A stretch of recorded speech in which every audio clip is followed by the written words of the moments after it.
अगर तुम्हारे जीवन में प्रेम चाहिए, मनचाहा प्रेम चाहिए, किसी भी तरह का वो प्रेम हो, चाहे पिता पुत्र का हो, चाहे भाई बहन का हो, और चाहे जो यंगस्टर्स जिस प्रेम को समझते हैं, युवा लोग जिस प्रेम को समझते हैं, उस प्रेम की भी बात कर रहा हूं, तो तुम्हें शिव महापुराण पूरी अच्छे से सुननी चाहिए।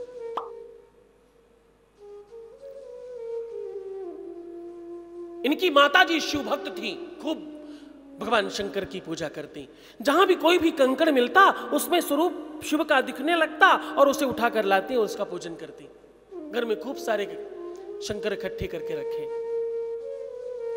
और एक ही प्रार्थना करती, बाबा मेरे पुण्यों को, मेरे सत्कर्मों को मेरे बच्चे में डालना, मेरे बेटे को ठीक कर देना और इसके जीवन को अच्छा बनाना। ध्यान सुनना,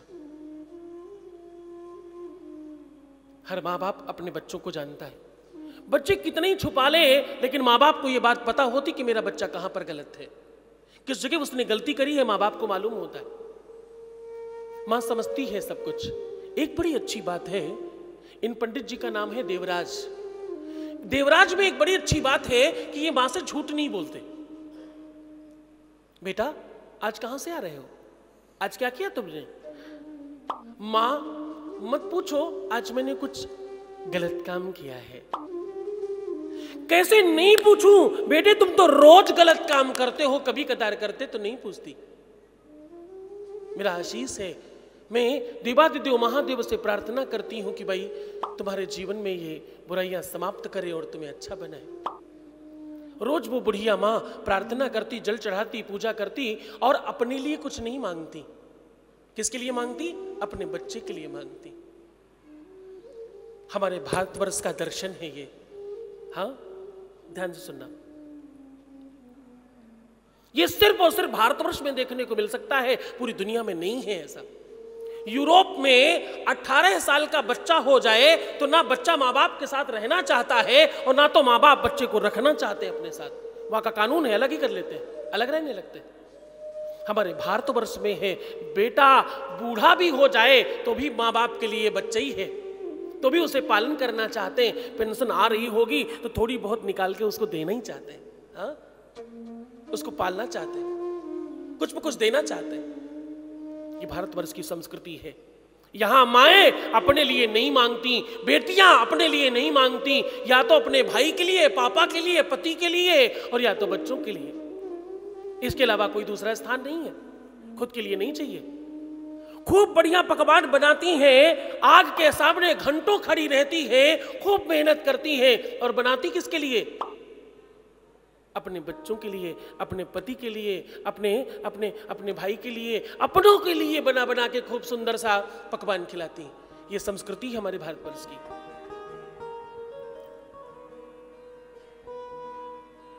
हमारा एक बच्चा है रोबिन लोहिया, वो कहता महाराज मुझे खाना तो मेरी मां के हाथ का ही पसंद है, कभी बीमार पड़ जाए तो मैं खाना नहीं खाता।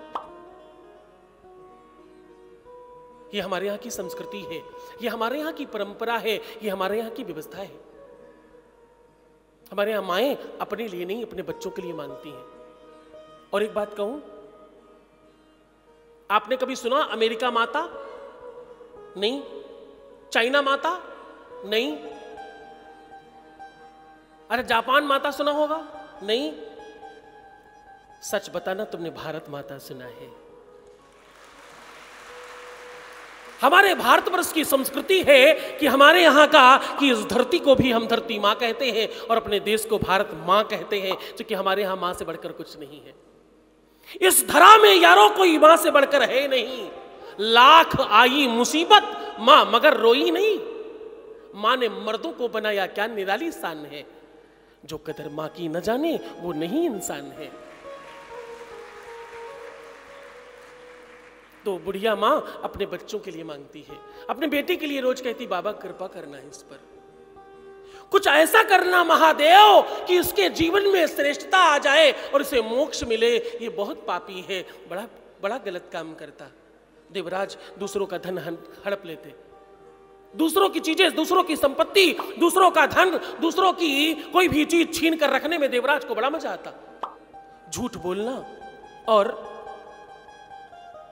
वैश्यावृत्ति करना, मदिरा पान करना, जितने भी खराब कर्म हो सकते हैं वो सारे देवराज जी करते। आपको एक बात और बताऊं, जब तक बहुत आवश्यक न हो तब तक झूठ नहीं बोलना चाहिए। शिव महापुराण कहती है सत्य बोलने से अगर विष्णु को भगवत्ता प्राप्त हो सकती है तो तुम कभी कभी सत्य बोला करो। रोज तो बोलना थोड़ा संभव है, प्रयास करो, आदत डालो, कभी कभी बोला करो। तुम्हारे पास एक बड़ी तगड़ी मशीन है, वो तुम्हें सत्य बोलने देती नहीं, इसलिए कभी कभी उससे भी अलग रहा करो। मोबाइल, किसी महिला ने फोन उठाया, हाँ जी भाई साहब, अरे ये ना फोन यहां चार्जिंग में लगाकर छोड़ गए हैं। अच्छा, समझ वो भी रहे हैं कि भैया कोई प्राण छोड़कर जा सकता है, फोन छोड़कर तो कैसे ही जाएगा। लेकिन क्या करें, भाभी जी घर पर हैं, भाभी जी कह रही हैं तो हो सकता सत्य कहती होंगी। हाँ, बड़ी तगड़ी झूठ बोलने की मशीन है। भाई साहब बिल्कुल चौराहे पर हूं, अगला मोड़ बस आपके घर के पास पहुंच गया, घर से निकले नहीं है अभी, अगले 15 मिनट में आपके घर पहुंच जाऊंगा, जबकि पता है 1.25 घंटे का तो रास्ता ही है। और सबसे ज्यादा तगड़ा झूठ बोलती हमारे यहां की रेलवे, रेल से यात्रा करने वालों, पता है ना, आपकी गाड़ी निर्धारित समय से 15 मिनट देरी से आने की संभावना है। 15 मिनट पूरे हों उसके पहले आपकी गाड़ी निर्धारित समय से 45 मिनट देरी से आने की संभावना है। और ऐसा करते करते 1 घंटे की यात्रा जो लोग करने वाले हैं उनको 18 घंटे रोक कर रखते हैं और वो 1 घंटे की यात्रा करवा ही लेते हैं। इसलिए तुलसी बाबा को लिखना पड़ा ये बात। बोले कलयुग में लोग झूठ बोलते हैं, बोले झूठ ही लेना झूठ ही देना, क्या झूठ ही लेना झूठ ही देना, झूठ ही भोजन झूठ चबेना, झूठ ही भोजन झूठ चबेना, झूठ ही भोजन झूठ चबेना, झूठ ही लेना झूठ ही देना, झूठ ही लेना झूठ ही देना, झूठ ही भोजन झूठ चबेना, झूठ ही भोजन झूठ चबेना, झूठ ही भोजन झूठ चबेना, झूठ ही भोजन झूठ चबेना। बोले तो भैया कलयुगियों से भक्तों ध्यान रखना, हमें कभी कभी सत्य बोलने का आदत डालना है। अभ्यास करेंगे हम, थोड़ा सत्य बोलेंगे।